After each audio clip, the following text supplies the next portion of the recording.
ఎందుకు నా కొడుకు మీద ఇంత కక్ష కట్టావు? ఎందుకు నా ఇంటి పరువు తీయాలని చూస్తున్నావు? నిజంగా నాకేం తెలీదు. మమ్మీ ఏమైంది? ఎందుకు అందరు అలా ఉన్నారు? చందుని అరెస్ట్ చేశారు.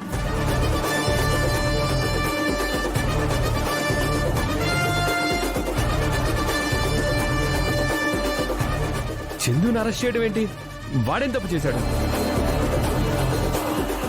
కాఫీ పడింది అని చందు తన భార్య మీద ఇందాక చేయి చేసుకున్నాడు కదా, అది నేరమంట చరణ్.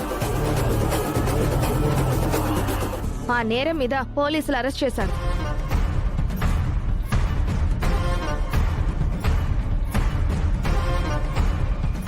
అసలు మన ఇంట్లో జరిగిన ఇన్సిడెంట్ పోలీసులకి ఎలా తెలిసింది? వాళ్ళు అరెస్ట్ చేయడం ఏంటి? భార్యాభర్తలు అన్న తర్వాత వాళ్ళు ఏదో ఒకటి పడతారు. భార్యాభర్తలు అన్న తరువాత వాళ్ళు పడతారని నువ్వంటున్నావురా? ఆ బుద్ధి దీనికి లేకుండా పోయింది.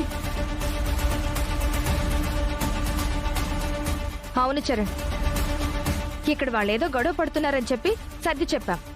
కానీ ఈవిడి గారు మాత్రం ఫోన్లో వీడియోలు తీసి ఫోటోలు తీసి ఏకంగా పోలీసులకి కంప్లైంట్ చేసింది. భార్యని రాజీ రంపాలు పెడుతున్నాడని ఆ ఎవిడెన్స్ పట్టుకొచ్చి ఇప్పుడు మరిది గారిని అరెస్ట్ చేశారు. వీళ్ళు చెప్తుంది నిజమా? లేదండి, అసలు ఇదంతా ఎలా జరిగిందో. నిన్ను చరణ్, ఏంట్రా తన మీద చేసుకుంటావా? చేసుకోకుండా ఏం చేయమంటావు నానమ్మా? అసలు మనిషివేనా నువ్వు? ఇంట్లో భార్యాభర్తల మధ్య జరిగిన గొడవని వీధిలో పెడతావా? నా తమ్ముడిని అరెస్ట్ చేయిస్తావా? బుద్ధుందా నీకు?